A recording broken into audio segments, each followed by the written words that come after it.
Bonjour à tous. Bonjour. C'est notre privilège de vous retrouver en ce début d'année. Je ne sais pas à quoi ressemblait votre réveillon. Peut-être que vous avez encore plein de paillettes dans les yeux. C'est la saison des bonnes résolutions, des bons vœux. Et pourtant, on voudrait prendre un angle un tout petit peu différent, au cas où ta situation ne soit pas aussi dorée et brillante que ce que tu pourrais espérer. On va prendre un axe différent pour pouvoir positionner cette année de la meilleure des façons. D'ailleurs, à la fin de ce message, on aura le privilège de prendre la scène avec toi. Donc si tu es en train de regarder devant ton écran, peut-être que tu as envie de faire pause pour aller chercher les éléments pour la scène. Tu verras, ça nous permettra de sceller ce que le Seigneur aura déposé sur ton cœur, sur le nôtre, pendant ces moments. Alors en fait, on va lire ensemble un texte qui est très connu et que tu connais sans doute peut-être aussi, si tu as l'habitude de lire le Nouveau Testament. C'est un texte qu'on trouve dans Matthieu, au chapitre 14, des versets 13 à 21. Je ne vais pas tout lire, je vais simplement lire l'introduction et puis on ira plus loin ensuite sur ce texte. Donc c'est dans l'évangile de Matthieu, chapitre 14, et il est dit à cette nouvelle: Jésus partit de là dans une barque pour se retirer à l'écart dans un endroit désert. L'ayant appris, la foule sortit des villes et le suivit à pied. Et quand Jésus sortit de la barque, il vit une grande foule et fut rempli de compassion pour elle, et il guérit les malades. Et le soir étant venu, les disciples s'approchèrent de lui et dirent: « Ce lieu est désert. Et l'heure est déjà avancée, renvoie la foule afin qu'elle aille dans les villages pour s'acheter des vivres. » Et je vais m'arrêter là, mais ce que je voudrais souligner, c'est qu'en fait, ça commence par « à cette nouvelle, Jésus partit ». Et à quoi est-ce qu'il est fait référence ici? En fait, je ne sais pas comment tu démarres ta nouvelle année. C'est vrai qu'on est un peu, le nouvel an et Noël avant, etc., on est obligé d'être dans la joie. C'est un peu une joie forcée. Et peut-être que ce n'est pas du tout ton cas en ce moment. Et que toi, en fait, les réveillons qui sont succédés n'ont pas apporté forcément de bonnes nouvelles. La nouvelle que Jésus a reçue, c'est que son cousin Jean-Baptiste venait d'être exécuté. C'était son cousin, c'était celui qui l'avait baptisé. Et il vient d'apprendre qu'il a trouvé la mort. Il a trouvé la mort d'une manière absolument horrible. Et sans aucun doute, il n'y a pas de joie dans le cœur de Jésus, mais il y a une immense tristesse. Il a perdu un être qui lui était cher, un être qu'il aimait. Et c'est peut-être ta situation pour démarrer l'année. Alors tu as peut-être mis un masque, mis un visage souriant devant tout le monde. Mais quand tu es toute seule ou tout seul, eh bien, tu as une mauvaise nouvelle. Et c'est pas la réjouissance, c'est pas la « Waouh, c'est la nouvelle année, qu'est-ce que de bonnes choses vont venir ?» Non, il y a peut-être de la lourdeur dans ton cœur en ce moment. Et alors Jésus, parce qu'il a cette mauvaise nouvelle, il se dit « j'ai besoin de m'en aller » et il veut partir à l'écart. Et la deuxième nouvelle compliquée, c'est qu'au lieu de se retrouver seul à l'écart, en fait, quand il débarque, il se retrouve avec une foule qui a besoin de lui et qui est en demande. Et peut-être que c'est ton cas aussi. Tu aurais vraiment envie cette année d'être toute seule ou tout seul, de ne plus avoir à parler à personne, de ne plus avoir à faire avec personne. Et puis tu te retrouves obligé de prendre soin de gens qui vont dépendre de toi, et tu ne peux pas arrêter de les aider. Ils sont là, ils ont besoin de toi, ce sont peut-être tes enfants, c'est peut-être des membres de ta famille auxquels tu ne t'attendais pas, et ils viennent et ils te demandent de l'aide, etc. Et c'est compliqué. Mais il n'y a pas le choix, tu ne peux pas échapper à cela. Et donc Jésus est dans une double épreuve quelque part. Et donc il va passer un long moment à répondre aux besoins de ces personnes, etc. Et il va guérir les malades, et puis le soir est arrivé. La nuit est tombée, et c'est peut-être exactement comme ça que tu te sens en ce moment. Tu n'es pas à l'aube d'une nouvelle année, tu as l'impression que c'est le soir qui tombe. Et tu dis, mais cette année, elle va m'amener quoi encore? Elle va m'amener quoi de pire presque? Et les apôtres vont amener une solution. Sur les disciples de Jésus, ils le connaissent, ils savent aussi qu'il est fatigué, mais ils sont dans l'aventure avec lui. Donc, ils savent qui il est, ils savent où est son cœur, et ils vont lui dire, écoute, il y a plein de gens là, et la nuit est là, donc on va trouver une solution pour toi, le lieu est désert, on ne peut pas les aider, renvoie-les pour qu'ils s'achètent des vivres. Et peut-être que c'est ce que tu es en train de te dire. Comme eux, en fait, tu n'as pas envie de sortir de ta zone de confort, et tu essaies de trouver des solutions par rapport à l'épreuve ou aux épreuves qui te sont tombées dessus, où tu as envie de les pousser à l'écart, de les mettre de côté, parce que c'est pas possible que tu y répondes maintenant. Tu as l'impression que tu n'as pas la force, de toute façon, que ce sera jamais une bonne solution que tu vas apporter, que ça te dépasse complètement. Et en fait, ta zone de confort, c'est « je ne peux pas prendre un risque de plus ». J'en ai pris assez dans la figure dans l'année qui vient de s'écouler. Si ça recommence encore maintenant, je ne peux pas. Et tu as envie de fuir tes responsabilités. Et en fait, presque tu demandes au Seigneur si tu pouvais enlever l'épreuve. C'est ça le vrai miracle pour lequel je te prie. Seigneur, enlève-moi cette épreuve. Je te demande de la retirer de ma vie et ça, ce serait super. Et ils ne veulent pas régler le problème, les disciples. Et on sait que Jésus, à un moment donné, a eu la même tentation que toi, peut-être en ce moment. À un moment donné, plus tard, quand il sera dans le jardin de Gethsémanée, il va dire au Père, « Seigneur, Père, si tu pouvais éloigner de moi cette coupe. » Il n'a pas envie d'y aller. Il n'a pas envie de prendre cette responsabilité sur les épaules, de traverser cette épreuve. Puis il va se reprendre. Il va dire, « Non, Père, non pas ma volonté, mais la tienne. » Et je pense que c'est l'exemple qu'on voudrait avec Rachel vous partager et vous appeler à suivre peut-être, non pas ta volonté, mais celle de Dieu. Parce que, quelque part, Jésus a remporté la victoire parce qu'il a choisi de traverser l'épreuve. Il l'a fait pour lui, il l'a fait surtout pour nous et pour toi. Et donc, quelle est cette épreuve devant laquelle tu es en ce moment, en ce début d'année?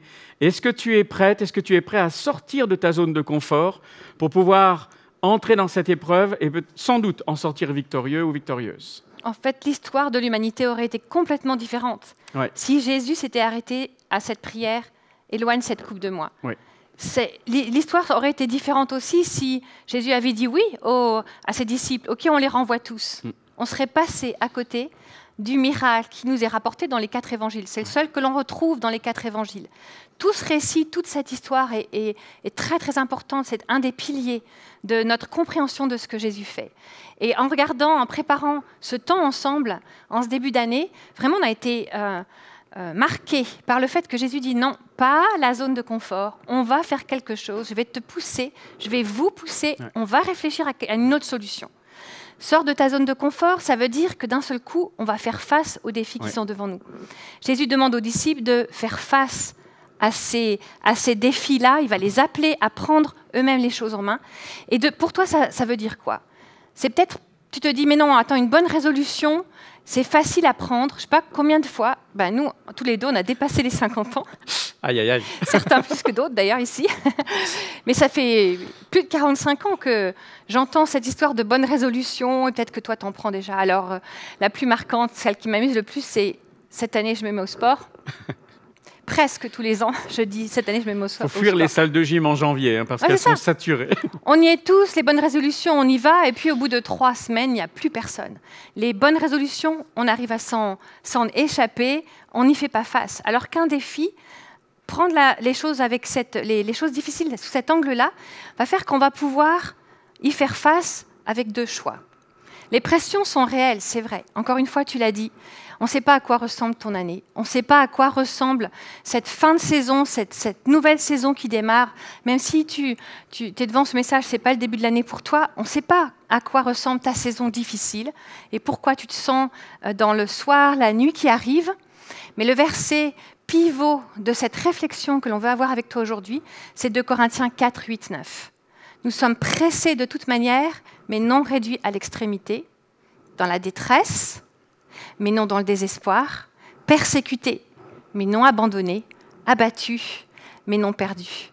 Et en fait, quand on reste dans la réalité un peu recroquevillée en boule, en fait, en ne voulant pas faire face aux défis, à la pression, en essayant d'y échapper, en étant paralysé, c'est là qu'on risque d'être écrasé.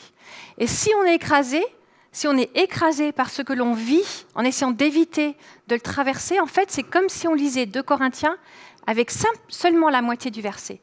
C'est comme si on lisait seulement pressé de toutes parts, dans la détresse, persécuté, abattu.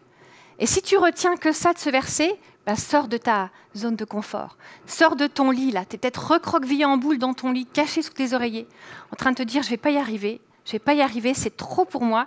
La pression est trop forte, je ne vais pas y arriver.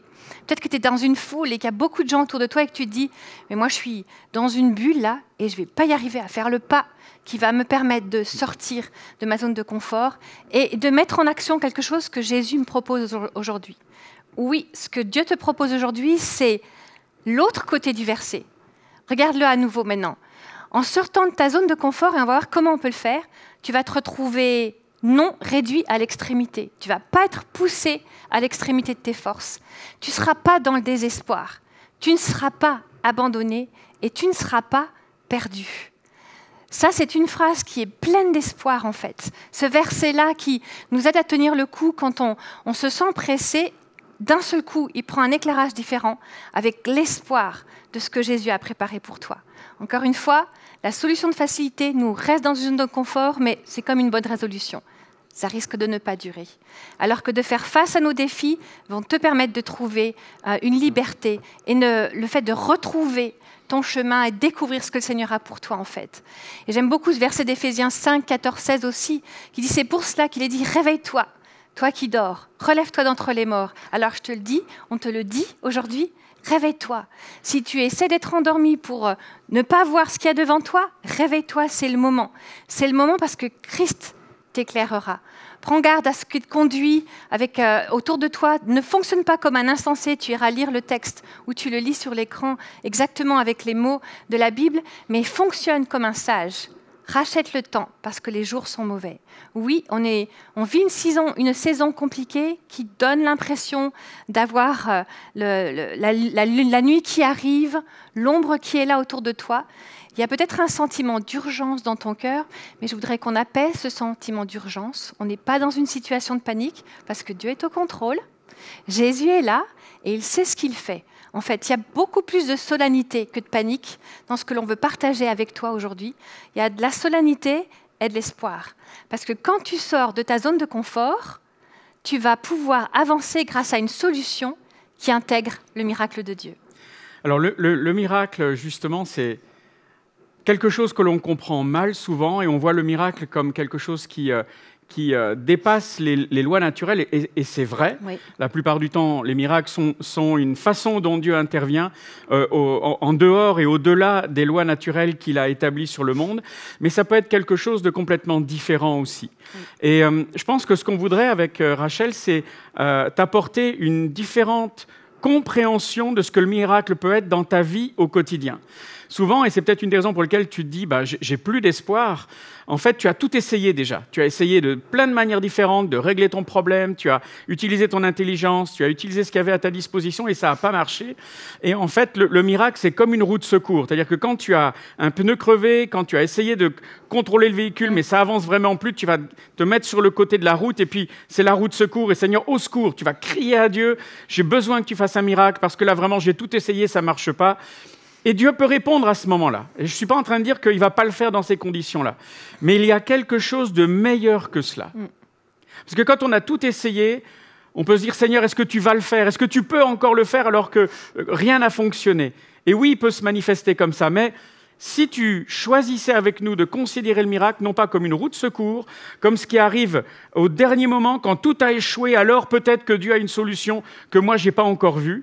Mais si tu choisissais d'intégrer le miracle comme le volant de ta voiture avec Dieu. C'est-à-dire comme quelque chose qui peut en fait intervenir dès le démarrage. Parce que le Seigneur est vivant en toi par son esprit si tu as fait alliance avec Jésus-Christ. Et si ce n'est pas le cas, moi je t'invite à accueillir Jésus dans ton cœur comme ton Sauveur et Seigneur. Il va venir habiter dans ton cœur, c'est sa promesse. Il vient habiter en toi, il vient marcher avec toi dans cette vie au quotidien. Et ce qu'il te propose, c'est de considérer son point de vue et son opinion en premier.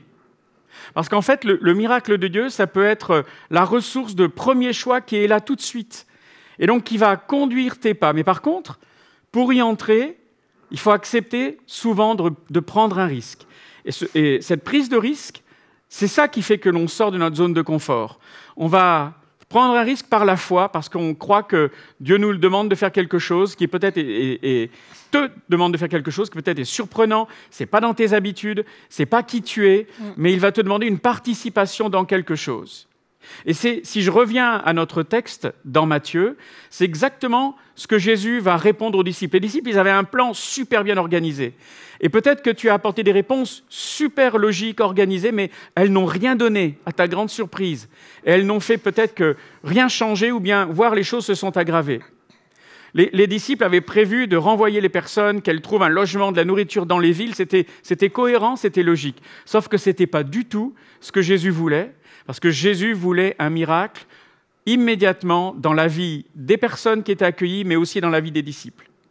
Et en fait, il va leur dire, Jésus va répondre aux disciples, ils n'ont pas besoin, la foule n'a pas besoin de s'en aller, vous allez leur donner vous-même à manger.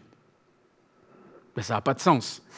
Ça n'a pas de sens. Ils sont plus de 5 000, ils sont 5 000 au minimum, mais plus avec les femmes et les enfants, ça peut être 15, 20 000 personnes. Et Seigneur, tu veux qu'on leur donne à manger, mais on n'a rien. Et peut-être que ce que le Seigneur va te demander de faire, ça ne va pas avoir de sens au démarrage. Ça va au-delà de ce que toi, tu avais prévu. Et parfois, on se dit, bon, Seigneur, si tu veux faire un miracle, ok, je te donne la situation, et puis toi, tu en fais ce que tu veux, j'attends. Parfois, Dieu va nous demander d'attendre dans le calme et la paix, et puis il va se manifester. Mais peut-être que dans la situation dans laquelle tu es maintenant, il ne te demande pas d'attendre. Il y a des personnes qui disent, ouais, j'ai eu une prophétie un jour, je vais attendre qu'elle se réalise. Puis on peut attendre assis dans son fauteuil toute sa vie. Et la prophétie, elle ne se réalisera jamais. Parce que ce n'est pas une attente passive que Dieu attend de toi cette année. C'est peut-être une attente active, oui, où tu vas ajouter de la foi à ce qu'il t'a promis, à ce qu'il met dans ton cœur, une prise de risque. Tu vas dire, ok Seigneur, je ne comprends pas pourquoi tu me demandes de faire ça, mais si c'est toi, sur ta parole, j'agis et je vais faire quelque chose. Les disciples vont dire, on n'a que 5 pains et 2 poissons. C'est absolument pas assez pour nourrir cette foule, mais puisque nous demandons de faire quelque chose avec ça, on y va, on va y arriver.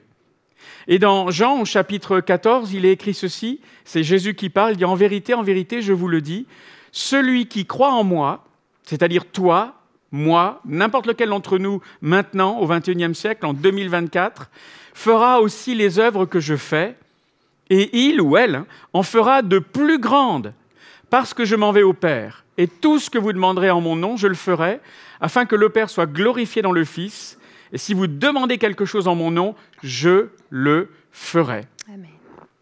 Des fois, moi, ce verset, j'ai de la peine à le comprendre. Parce que je me dis, comment est-ce que moi, je pourrais faire des choses plus grandes que les tiennes ? Mais en fait, parce que Jésus vit en moi, il n'est plus à un seul endroit sur Terre, il est dans tout l'univers en même temps, et il vit dans ceux qui l'ont invité. Et en fait, aujourd'hui, on a des moyens, avec la technologie, avec les médias, avec Internet, etc., de toucher des gens en foule bien plus grande que ce que Jésus pouvait faire au moment où il était sur cette terre, au moment où il prononce ces paroles-là. Mais ce qui peut-être va te surprendre, c'est que tu as en toi peut-être la clé du miracle que tu demandes à Dieu. Je me rappelle très clairement, si ma mémoire est bonne, c'était au mois de mars de 1999. C'est risqué, ça. Mars 1999. Oui, il a fallu que je remonte. Les années. J'étais dans une réunion de prière dans l'église où j'étais le pasteur, et puis on priait pour la mission.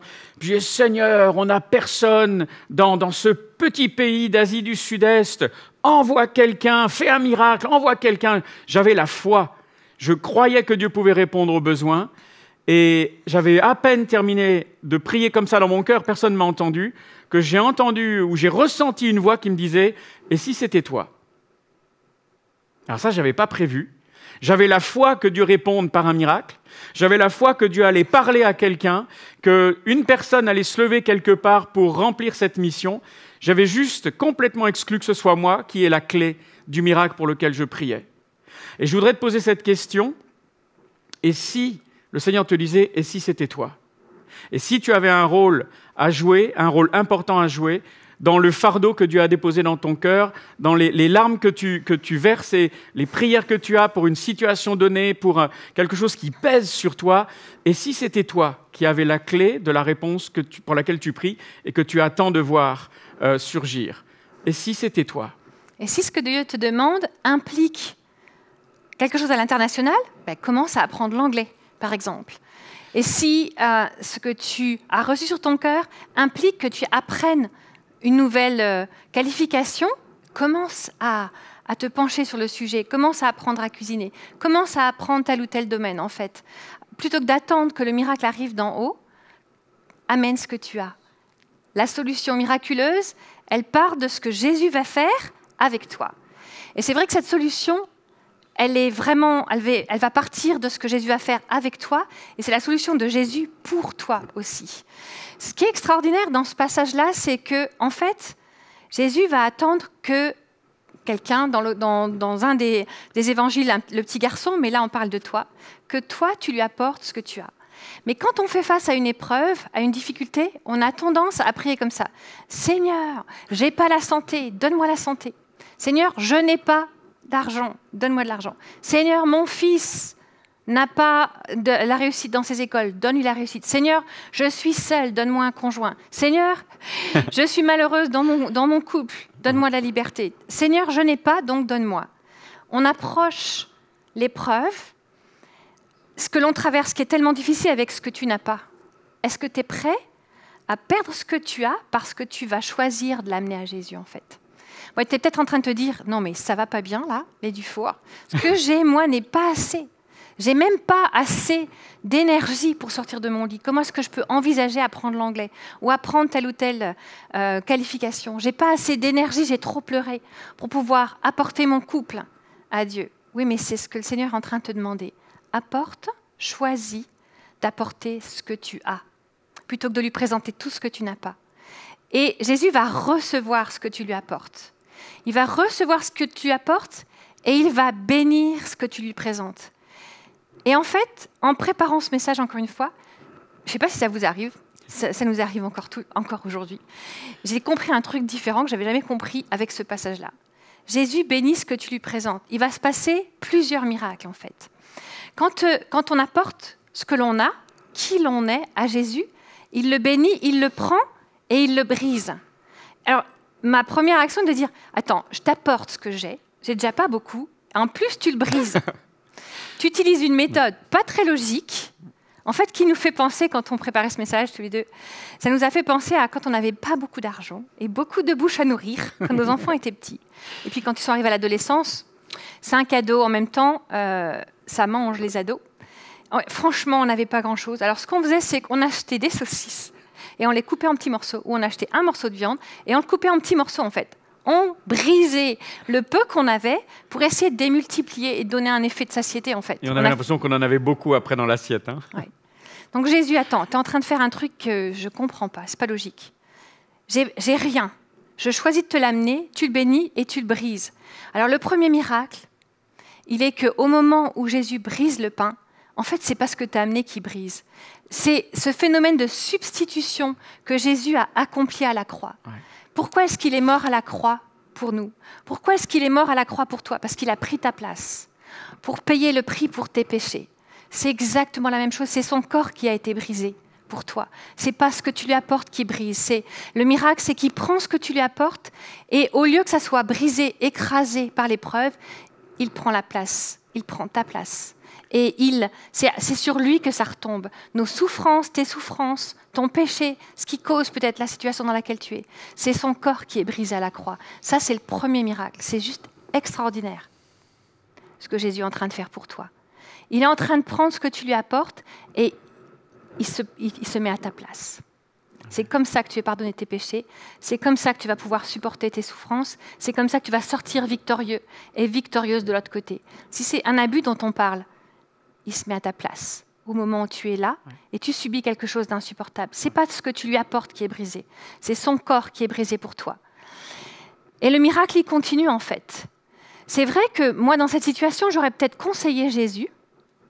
J'aime bien faire ça. Eric, il me dit que c'est pour ça que Dieu n'est pas marié. C'est une blague. Envoyez pas des emails. C'est une blague. Mais parce que moi, je lui aurais conseillé d'envoyer la manne, de faire tomber la manne du ciel pour nourrir la foule, ou alors des corbeaux, quoi. Il l'avait déjà fait, c'est pas un truc impossible. Ou alors, il aurait pu faire pousser en instantané de la nourriture. Mais non.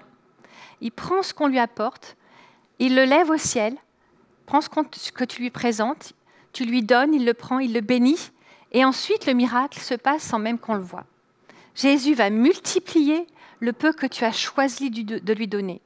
Et en fait, ce qui est extraordinaire, c'est que c'est quand tout le monde aura mangé que tu vas pouvoir voir le miracle. Tu réaliseras après. Combien de fois dans notre vie, on se retourne et on dit wow. Comment est-ce qu'on a fait? Combien de fois on a dit cette phrase-là? Comment est-ce qu'on a fait? Aujourd'hui, on ne sait pas comment. Je ne sais pas comment est-ce qu'on a fait.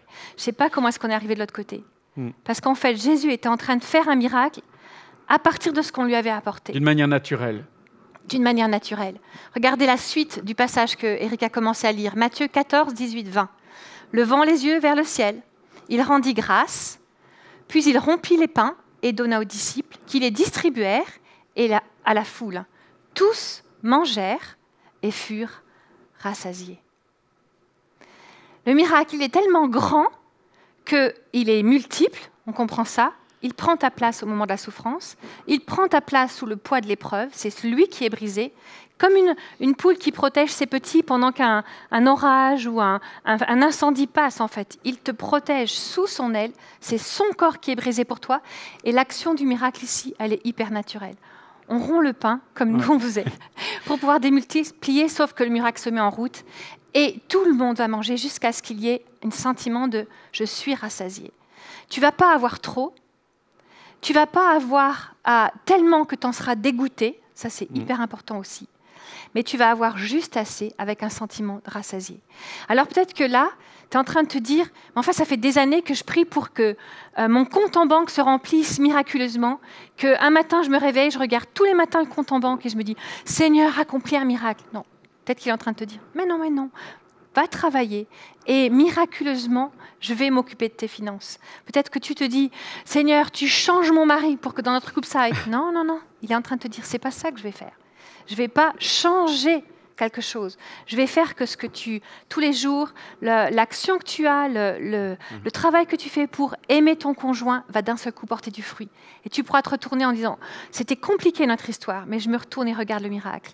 Peut-être que c'est ta solitude que tu amènes à Christ depuis tellement longtemps en disant, Seigneur, change-la, que d'un seul coup tout soit changé. Et il te dit, non, tu m'amènes ce que tu as, je le lève au ciel, je prie, je prends tes souffrances et je multiplie les bénédictions. Peut-être d'une façon beaucoup plus naturelle que ce que tu avais prévu. En fait, il y a une croissance dans la compréhension du miracle. Il y a des miracles où Dieu intervient seul et il vient nous délivrer, et particulièrement quand on est jeune dans la foi, il fait des choses comme cela pour nous montrer qu'il est tout-puissant. Puis il y a des miracles où en fait Dieu nous demande, mais apporte, viens toi-même, sois l'offrande. Et comme tu viens de le dire, en fait, je vais travailler au travers de toi. Et en conclusion, je voudrais lire avec vous ce passage qui est dans 1 Corinthiens, au chapitre 10, le verset 13. « Aucune tentation, c'est-à-dire aucune expérience, aucune épreuve ne vous est survenue qui n'ait été humaine. Et Dieu, qui est fidèle, ne permettra pas que vous soyez tentés au-delà de vos forces, mais avec la tentation, il préparera aussi le moyen d'en sortir, afin que vous puissiez la supporter. » Et ça, c'est un engagement extraordinaire de Dieu à notre égard. Il est en train de te dire, si tu marches avec moi, si tu te présentes comme une offrande, en fait, il n'y a pas de tentation dans l'année qui vient, dans l'année qui est devant toi. Il n'y a pas d'épreuve qui va aller au-delà de ce que tu peux porter, pas seul, parce que seul, tu n'y arriverais pas.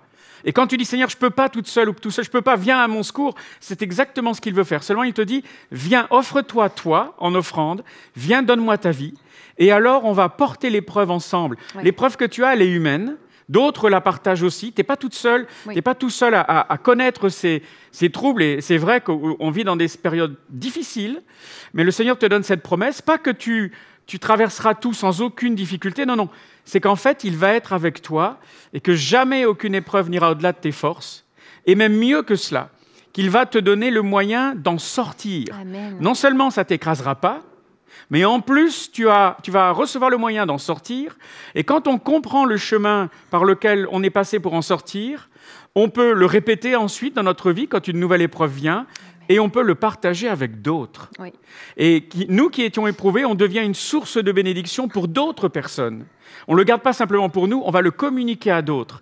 Et là, il y a un effet de multiplication. Rachel parlait de la multiplication des pains et des poissons, mais en fait, tu es, au niveau de ta vie, de ce que tu as vécu avec Dieu, tu as un effet multiplicateur. Tu vas bénir la vie d'autres personnes au travers de ce que toi, tu auras osé vivre en prenant un risque, en sortant de ta zone de confort et en disant « Seigneur, je ne sais pas comment, j'ai peur, mais je ne vais pas laisser la peur dicter mes actes, je ne vais pas rester paralysé, je vais mettre ma foi en action, je vais prendre ta main et Seigneur, je vais te suivre même si je ne sais pas comment tu vas faire. » Et ton témoignage de vie va aider d'autres personnes coincées de la même manière, peut-être dans d'autres domaines, mais paralysées par la peur et par l'épreuve, se dire non, mais si cette personne y est arrivée, eh bien, je crois que c'est possible aussi pour moi.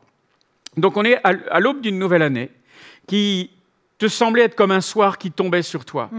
Et moi, avec Rachel, on voudrait proclamer en fait l'aube d'une année nouvelle, Amen. mais nouvelle au niveau de ta marche avec Dieu, nouvelle au niveau de la façon dont tu abordes ta vie avec le Seigneur, de la façon dont tu comprends le miracle. Amen. Le Seigneur veut que tu grandisses. Cette année va être une année différente des autres. Oui, tu seras peut-être étiré par la difficulté, challengé au-delà de ce que tu penses être possible. Et peut-être qu'il y aura des épreuves que tu aurais bien aimé voir être mises de côté. Peut-être que tu pries en son Seigneur, tu peux écarter cette épreuve de ma vie. Mais comme Jésus a dit à un moment donné à son Père, Père, non pas ma volonté, mais la tienne. Parce qu'il savait que la volonté de son Père dans le ciel était la meilleure pour sa vie. Et que le Père savait ce qui était le meilleur pour son Fils. C'est la même chose aujourd'hui pour toi. Le Père sait dans le ciel ce qu'il y a de mieux pour toi, pour ta vie, parce qu'il t'aime, parce qu'il a donné sa vie pour toi, et parce qu'il veut t'amener à découvrir une saison fructueuse et à t'épanouir au-delà de ce que tu penses être possible, et à devenir la personne que tu sais que tu as en potentiel à l'intérieur de toi.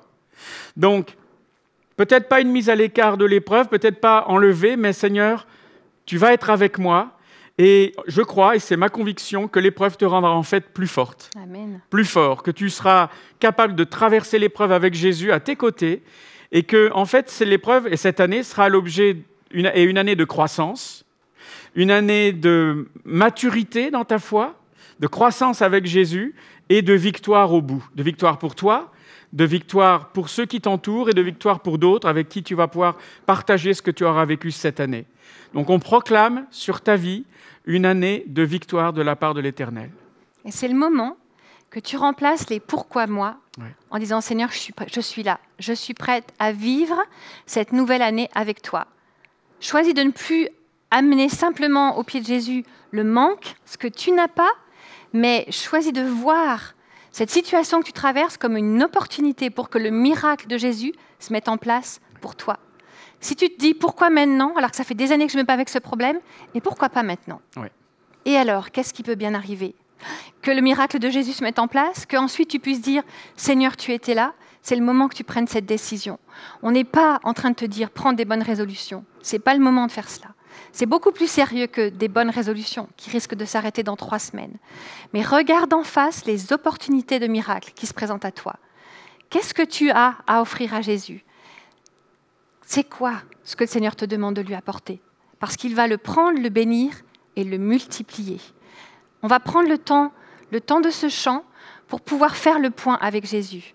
Mais place-toi devant lui, change la façon avec laquelle tu apportes ce qui est entre tes mains et rephrase ta prière, peut-être celle que tu prononces depuis tant d'années.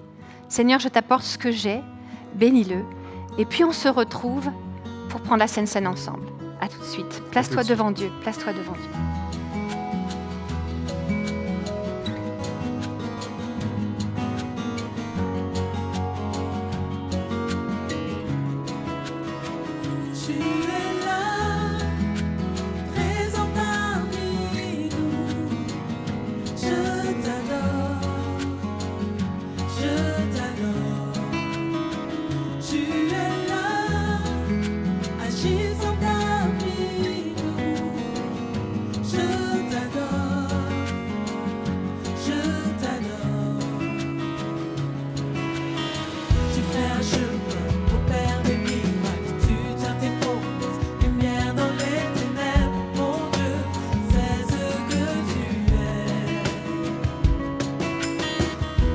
chemin,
Voilà, comme promis, nous, on a l'envie de prendre, peut-être pour toi, cette première Sainte Seine de l'année, ensemble, en se remémorant ce que Christ a vécu à la croix pour toi, pour chacun d'entre nous, où il a donné son corps, symbolisé par ce pain, et il a versé son sang, symbolisé par ce vin, pour que tu aies une vie nouvelle. Et on va proclamer en même temps qu'on prend cette Sainte Seine, on va proclamer une nouveauté de vie avec Christ sur cette année 2024. Donc je vais prier et puis après, on prendra tous ensemble, tu le fais à ton rythme chez toi, cette Sainte Seine avec le pain et le vin. Seigneur Jésus, nous voulons te rendre grâce pour cette nouvelle année qui a démarré. Te remercier, Seigneur Jésus, parce que tu es fidèle, tu es vivant et tu prends soin de chacun de tes enfants. Tu n'as pas triché avec nous, tu n'as pas menti, tu n'es pas un homme pour mentir. Tu es allé sur la croix et tu es resté à la croix jusqu'à la fin de ton souffle. Tu as rendu ton dernier souffle et tu l'as fait pour nous, Seigneur Jésus. Tu as été séparé du Père pour que nous soyons réconciliés avec lui au travers de ta mort. Tu as pris nos péchés, tu as pris nos meurtrissures, tu as pris nos faiblesses afin que nous soyons victorieux et victorieuses en toi, Jésus. Aussi, je te prie pour tous ceux et celles qui nous suivent en ce moment. Je te prie au moment où il et elle s'engagent au travers de ces deux éléments, de ce pain et de ce vin, à renouveler leur alliance avec toi, à renouveler leur foi avec toi, à renouveler une façon de marcher avec toi qui va les impliquer peut-être plus cette année que jamais auparavant. En tout cas, merci pour ta présence, Seigneur, dans leur vie. Merci pour l'onction de ton esprit au travers de cette Sainte Seine. Et nous te prions tous ensemble en ton nom, Jésus, en te remerciant pour ton sacrifice qui nous donne la vie et pour ta résurrection qui nous donne cette espérance de la vie éternelle pour nous aussi. Amen. Amen.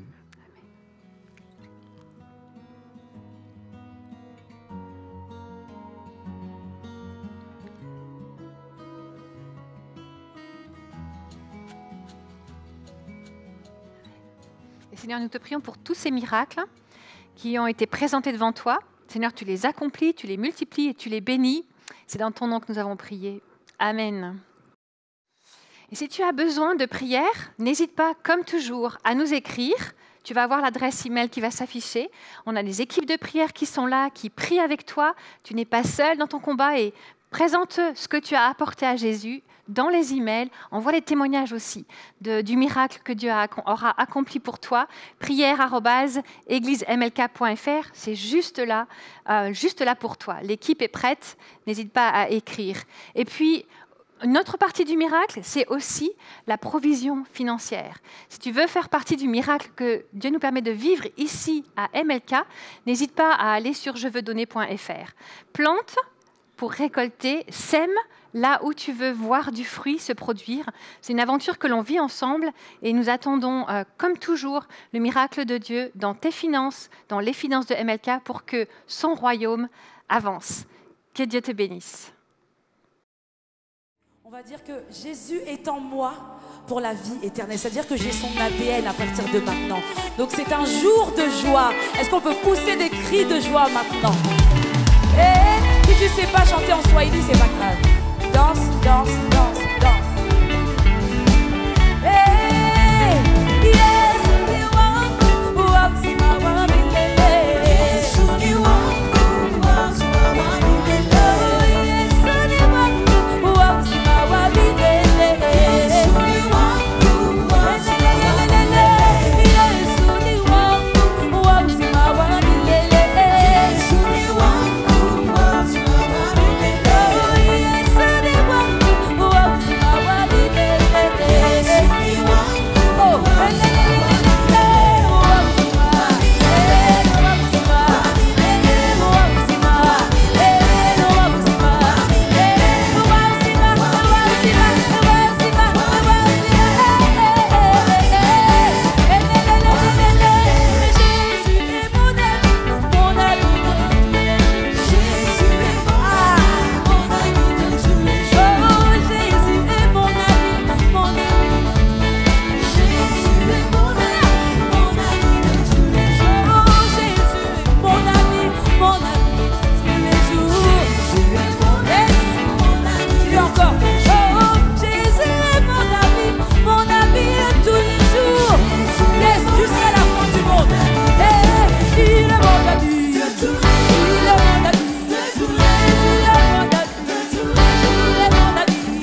longtemps cherché, j'ai cherché, j'ai cherché.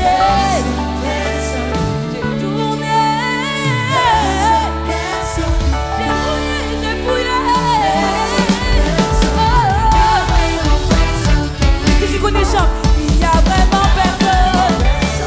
Il y a vraiment personne comme lui. Il y a vraiment personne comme Jésus. Il y a vraiment personne. Encore une fois, il n'y a vraiment personne. Il y a vraiment personne. Il y a vraiment personne comme lui. Il y a vraiment personne comme Jésus. Il y a vraiment personne comme lui. J'ai longtemps cherché, j'ai cherché. J'ai tourné en rond, et je n'ai pas trouvé. J'ai fouillé, j'ai fouillé. Il y a vraiment personne comme lui. Si t'as cherché, dis-le. J'ai cherché. Oh, j'ai tourné, et je n'ai pas trouvé. J'ai fouillé, j'ai fouillé, j'ai fouillé. Ah, non, non, non. Ah, non, ah, non, non, non, non. Il n'y a vraiment personne. Il n'y a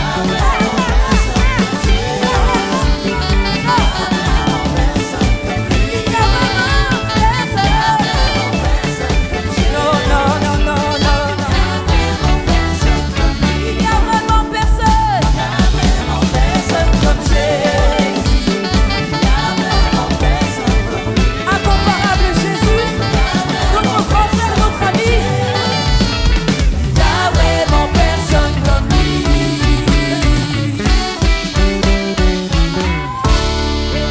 Amen. Merci Jésus. Alléluia. Des cris de joie de tes fils, de tes filles. Alléluia. Soyez bénis. Une très bonne semaine en tant que fils et filles. Cette vidéo t'a parlé? Clique sur j'aime. N'oublie pas également de t'abonner et de déclencher les notifications. Si cette vidéo t'a touché, elle peut aussi faire du bien à ceux qui t'entourent. Prends 5 minutes pour la partager à un proche ou à un ami qui en aurait besoin.